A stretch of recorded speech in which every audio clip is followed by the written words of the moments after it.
For a shutdown unless there are major changes to border security and to spending. Congressman Tim Burchett of Tennessee joins us now. Congressman, great to see you. Some of your colleagues met with Speaker Johnson earlier today to talk about that new spending proposal. After the meeting, some of those in the room said they thought that Johnson might back out of his deal with Chuck Schumer. He, though, is apparently downplaying that as a possibility. What's your read on the status of things coming out of that meeting? Well, my read is pretty much what most of America is. They understand we've got a problem at our southern border. 8 million people have come over. That's been admitted by this White House. We have over 100,000 children that are missing, and God knows what awful life they're leading right now, the sex trade or what have you. And we're spending between 150 and close to $400 billion in upkeep for these folks. And this is just an ongoing thing, and we can't keep going down this route. And you either give us a border or we're not going to give you a budget. And that needs to be the overwhelming message. And what came out of that meeting is just that. I think the speaker is, he was thrown into the deep end, literally, in this thing. And he's trying to do the best he can. But I think us conservatives, we just need to give him the support that he needs, because I don't think our country can withstand much more of this.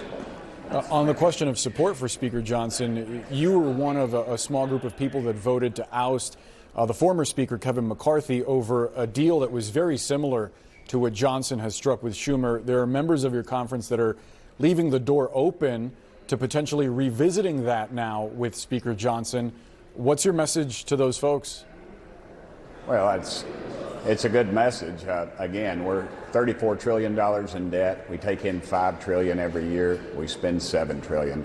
I don't care what math you use. That just doesn't work. And we've got to get some control over this thing. It's out of control. We're headed towards total anarchy. We are rapidly approaching a third world country. How is that going to convince some of the members in your conference, like Chip Roy of Texas, who is threatening to kick Speaker Johnson out? Well, I was one of the 8 prior to it, and Chip was not. So, I don't know what's in his heart, but it's a reality, and we have to look at it. If Speaker Johnson doesn't deliver on the conservative credentials that he promised us, then I suspect we will be looking for a new speaker. That's always an option, but that was a rule that was put in place many years ago. It's been voted on, and it's been approved by this Congress. So, yeah, that is an option. If we don't like our boss, or we don't like the person that's in charge, we have the ability to remove them.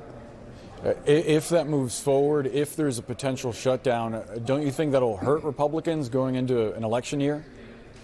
I think we better stop worrying about political expediency, and we better start worrying about our country. It's these folks that are more worried about their portfolios than they are the people of this great country that have gotten us into this mess. We want to blame the left and Congress, and I want to blame that noise that's coming over. Sounds like somebody's drilling back there.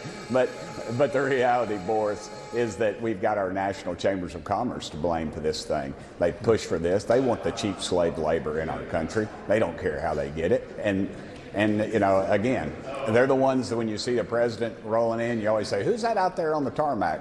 Well, I guarantee you, Boris, it's not going to be me, and it's not going to be you. It's going to be the big boys and girls that write those huge checks that don't give a rip about this country, or they'll when the country's doing great, they'll wave the flag. But the reality is, the deep state is real. It's both parties. They don't see black or white. They see the color green, and they will wreck this country to get it. And they do not care, because they'll still have it. They'll be in trouble. They'll be in great shape. Their money will be overseas somewhere, an offshore account somewhere, and they'll survive. And the rest of us will not. And they really don't care. So to me, the fight is much bigger than the Republicans or the Democrats, because in the history of this world, I doubt that there will be a footnote. But I'll tell you, this great country, if we let it fall, we will be at fault for it, just mainly for our own greed. Congressman, I will put a pin on your reference to cheap slave labor. I'm not sure if that was a reference to immigration, but I want to move on to something else, and we could pick that up some other time. The drama unfolding at the Oversight Committee yesterday. You were on hand for Hunter Biden showing up during a hearing, leaving after a few minutes, seemingly trying to show that he's unafraid of answering lawmakers' questions. Chairman James Comer, back in October, offered to let Hunter testify publicly with a transcript he offered to let him testify publicly months ago. Now he wants him to testify privately. Why not just let him answer your questions in front of the world? I don't have a problem with that, Boris. Honestly, I don't. I'm not a lawyer, but what they tell me is this is the procedure that's been done in the past. And the reason they do that is so that if somebody's innocent, say if your name is mentioned in there, that it doesn't need to be, it's not part of doesn't have anything to do with it, but you were casually mentioned in it, or maybe some confidential bank records. Those are the type of things they filter through and they don't do in the public. And that possibly is the reason why. But really, I don't give a rip, Boris. Get him in there. He's in contempt. He knows he is. Yesterday was just a show for both sides. You and I both know it. But if we didn't have these things, and the X or Twitter or Facebook or any of the others, that wouldn't have been a big deal. But it was, because it's instant gratification from both sides of the aisle.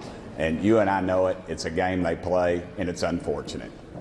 Congressman, one last question, given that so much of our conversation was focused on your description of greed and the way that corruption can influence politics. Former President Donald Trump acknowledged last night during a town hall that his businesses made roughly $8 million from foreign business dealings, one of them a bank in China that has allegedly helped North Korea skirt sanctions. Is that appropriate? If that's the truth, then no, it's not, Boris. I don't endorse that kind of thing. That's not the league I run in. And no, of course it's not. I would like to get all the details on it. I didn't see it. Probably unlike the rest of Congress, I generally don't watch the news, the left or the right. I just live it. So I would have to see what he was talking about in what reference. But to me personally, that's disturbing. Congressman Tim Burchett, we got to leave the conversation there. Despite what a lot of people say, there is work going on in Congress, some drilling apparently. Yeah, apparently. I'm not sure. They need to be careful. It might wake somebody up here. Appreciate the time, sir. Thanks so much. Thank you, Boris.